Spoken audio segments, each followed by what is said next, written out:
निम्मो देवेश के लिए चाय बना रही थी। चाय बनाकर वो देवेश के कमरे में दे आई और कमरे से निकल आई। देवेश देख रहा था कि निम्मो कुछ परेशान सी दिख रही है, कुछ चिड़चिड़ी भी हो गई है, लेकिन देवेश कुछ कर नहीं पा रहा था।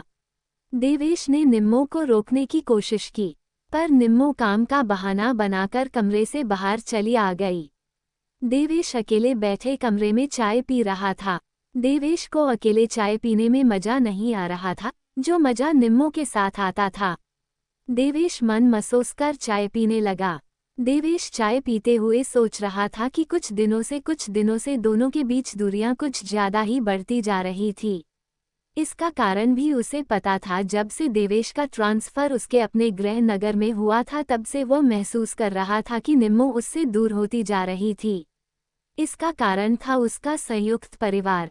देवेश के परिवार में उसके माता पिता के अलावा उसके 3 चाचा चाची, उनके बच्चे, इसके अलावा देवेश की 3 बहनें भी इसी शहर में ब्याही हुई थी, इसलिए सभी का आना जाना लगा रहता था। इससे पहले देवेश मुंबई और दिल्ली जैसे दूरदराज के प्रांतों में पोस्टेड था, इसलिए सभी से भी मुलाकात कम ही होती थी। न वह जल्दी आ पाता था और न परिवार के लोग उसके पास जा पाते थे। जब वह अपने गृह नगर में वापस आया तो परिवार के लोगों से मिलना जुलना और आना जाना लगा रहता था, लेकिन इस बीच निम्मो और उसके बीच लगातार दूरी बढ़ती चली गई। शुरू में देवेश को परिवार के बीच रहना अच्छा लग रहा था। निम्मो भी परिवार के सभी सदस्यों के लिए हमेशा खड़ी रहती थी, लेकिन धीरे धीरे ये काम उसके ऊपर हावी होता जा रहा था।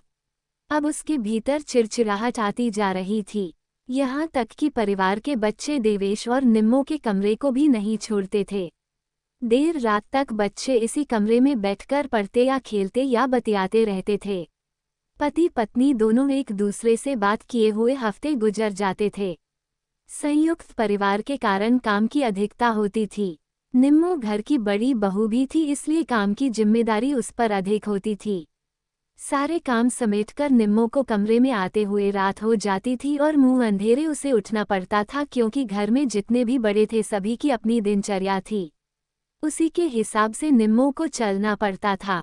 इन सारे रूटीन का सीधा असर निम्मो और देवेश की पर्सनल लाइफ में दिख रहा था। देवेश जब भी निम्मो को पास बुलाता या उसके पास आने की कोशिश करता, निम्मो उसे झटक दिया करती। अब देवेश की चाय खत्म हो गई थी और उसके साथ ही सारे जज्बात भी। उसके अंदर भी एक अकेलापन सा आ गया था। बहुत सारी बातें जो वह करना चाहता था, पर कभी निम्मो के पास समय नहीं था, कभी उसके पास परिवार के लोग उसे घेरे रहते थे। देवेश खाली रखे कप को देखता रहा। देवेश मन ही मन सोचने लगा, शादीशुदा जिंदगी को कैसे बर्बाद होने दूं। उसने निम्मो को फोन करने के बहाने से अपने कमरे में बुलाया। मेरी पीली वाली शर्ट नहीं मिल रही है, प्लीज आकर खोज दो। निम्मो ने चुटकियों में सामने से निकालकर सामने रख दिया। देवेश मुस्कुराते हुए निम्मो को थैंक्स कहा। इसी बीच दोनों आपस में कुछ बातचीत कर ही रहे थे कि घर में बच्चों का झुंड आ गया। बच्चे आपस में लड़ाई झगड़ रहे थे। निम्मो काम का बहाना बनाकर कमरे से निकलकर रसोई आकर काम करने लगी। बच्चों की लड़ाई देखते हुए देवेश थोड़ा उनमें खो गया, लेकिन फिर उसके अंदर भी एक अजीब सा खालीपन आ गया। वह तैयार होकर अपने मीटिंग के लिए निकल गया। आज बहुत इम्पोर्टेंट मीटिंग होने वाली थी। ऑफिस पहुंचकर भी उसका मन नहीं लगा। उसकी आंखों के आगे निम्मो का उदास चेहरा ही घूम रहा था। देवेश को गुमसुम और हाथ में बियर का ग्लास देखकर उसका करीबी दोस्त राजेश अचानक उससे पूछ ही बैठा। देवेश ने राजेश को अपने और निम्मो के बारे में बताया और राजेश ने उसे कहीं घूम आने की सलाह दिया। देवेश अपने घर में बात की और घर के सभी लोग तैयार हो गए। इस तरह देवेश और निम्मो घूमने के लिए मुंबई आ गए और खूब अच्छी तरीके से अपनी छुट्टी बिताने लगे। पहले अकेले रहते हुए परिवार के लिए तरसता रहा, जब परिवार मिला तो अपनी शादीशुदा जिंदगी खतरे में पड़ गई, पर अब वही खतरा उसकी खुशी में बदल गई।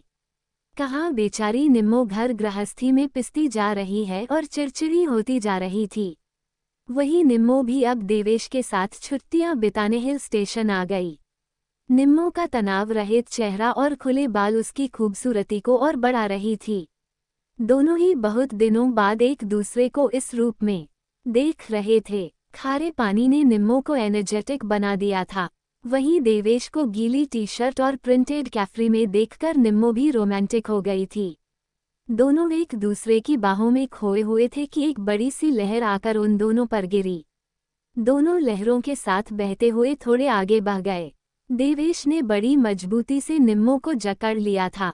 दोनों तनमन से पूरी तरह से भीग चुके थे। उनकी एक दूसरे की आंखों में प्यार था और समर्पण भी।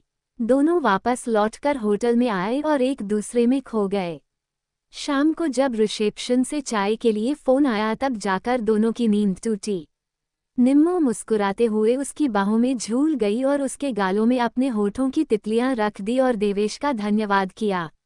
आज देवेश और निम्मो बहुत ही खुश थे, थोड़ा सा एक दूसरे को समय देकर। देवेश ने राजेश को मन ही मन धन्यवाद दिया। राजेश ने उसे जीने की सही राह बता दिया था। देवेश और निम्मो दोनों ही खुशी खुशी छुट्टियां बिताकर वापस लौट आए। अब दोनों के बीच कोई गिला शिकवा और गलतफहमियां नहीं थी, था तो बस प्यार ही प्यार। दोस्तों, ये थी आज की कहानी। पसंद आए तो कमेंट्स, लाइक और शेयर जरूर कीजिएगा और चैनल पर नए हो तो सब्सक्राइब जरूर कीजिएगा। तो मिलते हैं एक नई कहानी के साथ।